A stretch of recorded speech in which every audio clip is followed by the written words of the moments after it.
जैसे और बच्चों को वजीफ़ा मिलता था, मेरे बच्चों को नहीं मिलता था।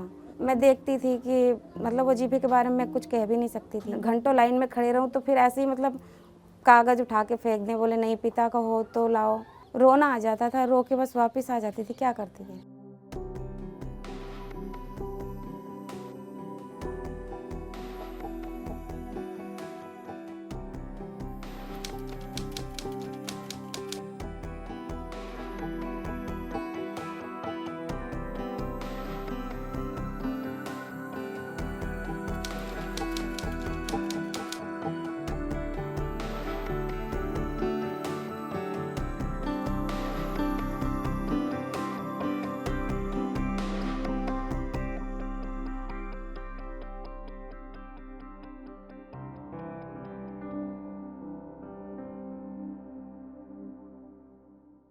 मैं तो यूपी से हूँ, इलाहाबाद, और मेरी वहीं पे शादी हुई थी। अब मेरा उनसे कोई रिलेशन नहीं है। मैं 10वीं पढ़ी भी हूँ, इलाहाबाद से ही पढ़ी हूँ। शादी मेरी बचपन में ही हुई थी, मतलब ये 14-15 साल में, शायद और कम भी रही हो। तो मेरे पहले जो हस्बैंड है वो गुजर गए थे, तो मेरी उनके भाई के साथ हुई थी। फिर उसके बाद मेरे पापा एक्सपायर हो गए, तो बस यही मतलब पैसे वैसे के कारण उन्होंने मुझे कोई रिलेशन नहीं रखते। तो मेरा बच्चा 1.5-2 साल का रहा होगा। और गांव में काम धाम नहीं था तो मैं अपना यहीं पे आके अपना धागे काटती हूँ, बच्चे यहीं रह रही हूँ। 5वीं से तो मैं धक्के ही खा रही हूँ। और जैसे और बच्चों को वजीफ़ा मिलता था, मेरे बच्चों को नहीं मिलता था। स्कूल में भी मांगते थे, और क्या कहते हैं, मैं देखती थी कि मतलब वजीफ़े के बारे में मैं कुछ कह भी नहीं सकती थी। मैं बोलती थी मैं अपना लगाऊँ, तो वो नहीं आपका नहीं चलेगा, बच्चे का लाओ। इसी वजह से मैं धक्के बहुत खाई हूँ। झंडे वाली एसडीएम ऑफिस गई थी, वहीं पे लाइन लगी रहूँ, जो मेरे पास मेरे आईडी प्रूफ जो भी थे मैं लगाऊँ, लाइन घंटों लाइन में खड़े रहूँ, तो फिर ऐसे ही मतलब कागज़ उठा के फेंक दें, बोले नहीं पिता का हो तो लाओ। जब पिता का नहीं है तो कहाँ से लाऊं? यही बोलती थी तो वहाँ पे बोलते थे घर में किसी का हो, चाचा ताऊ का, उनका लाओ। जब किसी का नहीं है तो किसका लाती थी। मैंने अपने पापा का भी लगाया था, उनका भी नहीं लगा। भाई का भी लगाया था, नहीं लगा। बस ससुराल वालों का मांग रहे थे, जो कि मेरे पास था नहीं।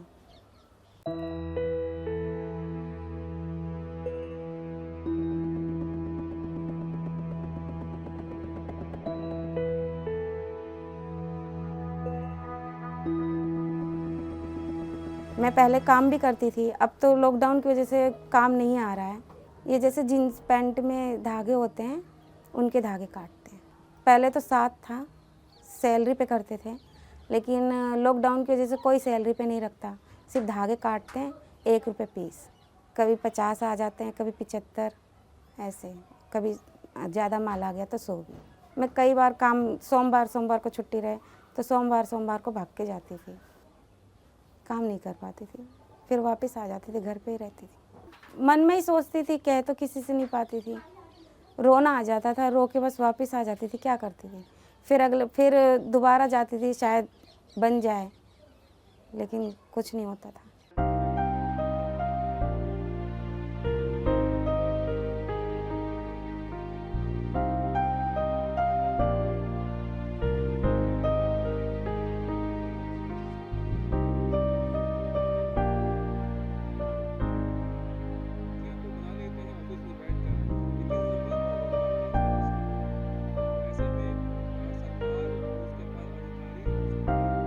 कहते हैं ना कि किसी रूप में भगवान आ ही जाते हैं, तो मुझे किसी ने बताया था। ऐसे मतलब चलते फिरते आदमी कोई बता दिया था मुझे। फिर मैं विधायक सर के पास गई तो वहाँ पे मैंने बताया। मुझे तो ऑफिस भी नहीं पता था, पूछती हुई मैं ऑफिस गई, फिर वहाँ पे मैंने बताया सर को, तो सर ने मेरी हेल्प की।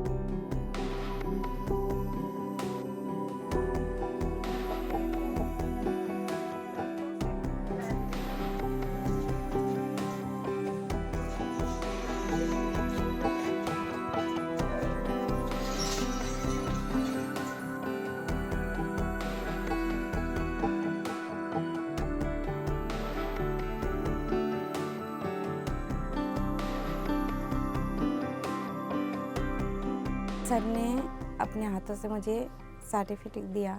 मेरी खुशी का कोई ठिकाना नहीं था। मैं जैसे मतलब मुझे पता ही विश्वास ही नहीं हो रहा था कि मैंने इतने धक्के खाए थे और बन गया। और मिलने के बाद तो बहुत खुशी हुई थी। और वहाँ पे जब सर लोग थे तो थोड़ा वो होते ही है, हाथ पैर जैसे काँप से रहे थे और खुश तो मैं बहुत थी।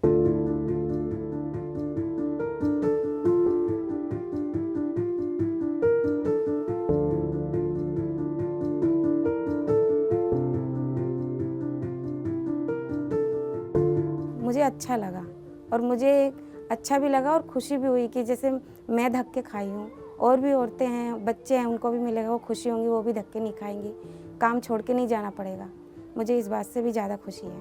कागज़ उठा के फेंक देते थे और पति का लाओ, और कहते थे कि क्या कहते हैं, घर में किसी सदस्य का हो तो उनका लाओ, चाचा ताऊ का हो लाओ, लेकिन अब उनसे कुछ भी नहीं मांगा जाएगा। सिर्फ उनसे क्या कहते हैं, उनकी मम्मी का होगा तो बच्चे का बन जाएगा, कोई धक्का नहीं खाना पड़ेगा।